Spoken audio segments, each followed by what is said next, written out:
I mean, you might want to see some footage of me running while I'm talking about all this running around, but I don't take my phone or a camera out with me, so you might just have to put up with AI. If you've been following my channel, you may have seen my video where I first tried Samsung's new running coach. If you haven't, check the description because I will leave a link there.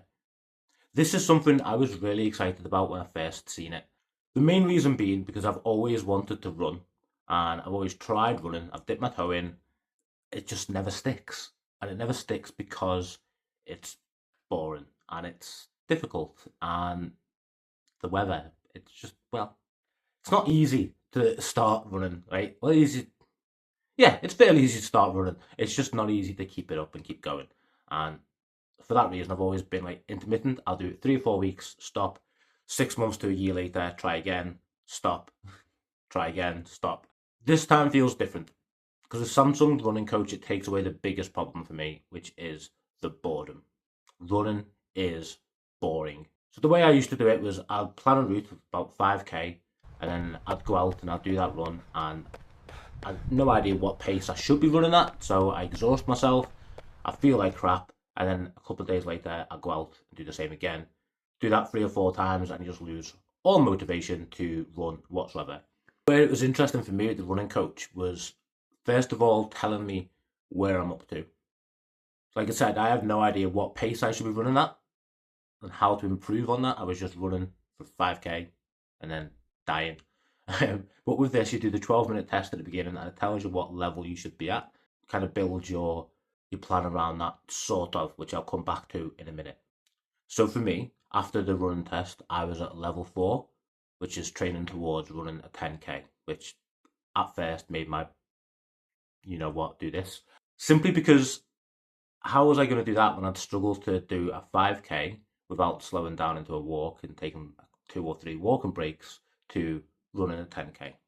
Did I do it? Stay tuned. After the test, when you can see the whole workout plan, you can see each week how many workouts per week and what them workouts are. And that for me, having that knowledge in advance of knowing, oh, I've got this coming up in 3 days, that's exciting because it's not just go out and run 3k, go out and run 5k, go out and run 6k. There are different types of workouts, which breaks it up, 1.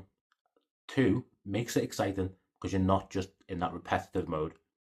So the type of workouts that I was doing at level 4, there were uphill sprints, which I massively failed at. I actually tried to redo that, more on that in a minute. There was intervals, there's ramp ups, just so much variety on there. It was fun. Each time going out was different. It wasn't repetitive. Fun fact, the only 10k run I did was the final test at the end. Other than that, there was 7k, 8k, 5k, 3k, 1k for intervals, and there's repetitions as well.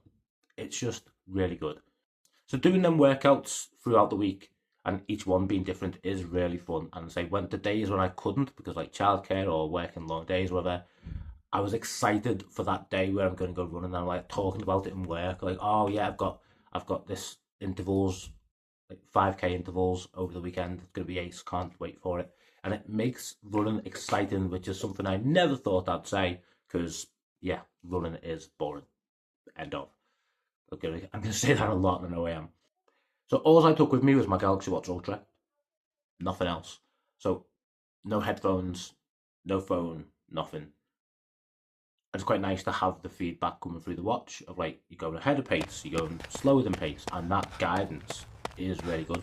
Even when, if you're going ahead of pace, it doesn't really say slow down, you're going too fast. It's more slow down if you're going to struggle to maintain this, because that's the goal. I mean, if you can't maintain it over a long distance, then you just shouldn't be doing it. If you can, great. Leads me to my next point. The plans are set, which initially isn't a problem. But when you think about it after the fact, is that everyone who is a similar running level to me is going to be doing the same workouts, but they're going to be a similar running level and they're going to have different strengths, different weaknesses. Although there is feedback during the run, the plan doesn't change. For example, when I did the uphill sprints, first time I tried it, I got a score of 52 out of 100. Embarrassing, I know.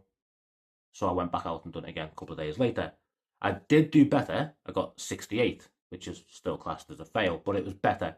You can go back and redo them. Wonderful. Because sometimes life gets in the way. Maybe you have an injury. Maybe you have to stop. Maybe you get a phone call. Maybe you just crap at it and you want to do it again. So it's good that it gives you the option to redo it. What's not good is there's no adaptiveness to the training. So once you've got your plan, that doesn't change. It would have been nice when I struggled with them sprints. It went, okay, tomorrow try this to increase your speed. Try this to increase your strength in your legs. That would be nice, but there's not. So it just carries on with the next thing. Fun fact: the only one I failed is the uphill sprint. So I need to work on my leg strength, I guess. I don't know. Running the 10K at the end was brilliant. That's the only time I took my headphones because I just thought an hour outside with no one thought do nothing. I need an audio book, so I did that. And then because this was a test, this is different than just the normal workout. The first time I tried to do it, I got 2 kilometers in, and I'm a type 1 diabetic. My blood sugar dropped, so I had to divert to the shop to get some sugar and cancel the run. Basically, the watch just seen it as a fail because you only did 2 kilometers, and I couldn't redo it. So it then gives you an extra 3 workouts to do before doing another test, which is good. If you genuinely did struggle to do the 10K, it's giving you that extra bit of time, them extra workouts to build up to it. However, mine was just an inconvenience, and I could have happily gone back out the next day and done it then, but not an option. So that's annoying. So what I did was just skip the extra workouts and just retake the further test. So there's 3 workouts now incomplete. Minor thing, but it will bother me for the rest of my life. I will take that to my grave. So did I complete the 10K? Yes. So for that basis, this is a winner. This is an app. This took me from unable to run a 5K to fairly easily running 10K. It took me an hour and 9 minutes to finish, I think, if memory serves me right, which isn't record breaking, isn't amazing. People are doing half marathons in that time. But, like I said, I couldn't do a 5K. And I did feel like I could have gone further. When the watch says workout complete, I was like, I can do another kilometer here. No, I can't. But I was trying to stick to the pace that it gave me. So when I'm going too fast, it's like slow down. I did. So yeah, I'm excited. It's still giving me that excitement of, I know I can do better. So I want to go out and do another 10K and do it faster than I've done the last one. And that is very motivating for keeping going. So I am into week 5 now, which is working on improving the time of the 10K. I think once I've done that, I'm going to start doing some races, entering into some races, and continue down the line at doing higher levels and see where I go from there. But wait, there's more. Because you're really working and focusing on your running, yes, that's improved, but you do kind of lose sight of other things. However, if you delve deep into this massive data that Samsung Health has collected on you, you can see the effects that completing this has had. Obviously, you're going to get similar effects if you run anyway, but because you're not pushing yourself too hard, because you're sticking to the pace that the running app suggested, and because you're doing different types of workouts, not just running at your top speed 3 times a week. It might be a jog, it might be 6-minute kilometers, it might be intervals, it might be ramp ups, it might be repetitions. Because you're doing all those different things, there are different effects on your body. So what's improved other than my running? My vascular load, which I track overnight, again thanks to the watch, has improved. I'll screenshot it and show you here. There you go. My sleep and my energy levels have also improved, and my ages score, again on Samsung Health, has also lowered. So sleep quality has improved, heart health's improved, lung capacity has improved, my breathing's improved, my resting heart rate has improved. All of this has improved, and yes, you will get this from running if you know what you're doing. The health benefits that you see from running are in direct correlation to the quality of your run. If you go out and you don't really know what you're doing, you're more likely to get injury and less likely to get health improvements. But to see all these improvements across the board, from sleep to lung capacity to posture, who doesn't want that? Who doesn't want better posture? Who doesn't want to look sick? Who doesn't want lower body fat? Who doesn't want better heart health and longevity? So I'm really happy with this. Thank you, Samsung, for making it free and not locking us out. That is great, wonderful, thank you. The only kind of way they're locking people out is it's only available on the Watch 8 8 Classic and Ultra 2024 and 2025. There may be reasons for that. It might be that the running coach needs the dual GPS or needs improved battery life. It might need the 3nm chip. I don't know. It could just be that Samsung are trying to push people to buy the newer devices, possibly. But at the end of the day, the new watches are better anyway. So if you can get one of them, especially for this. All the benefits I've seen, yes, you will get them if you're running in the right way. Okay?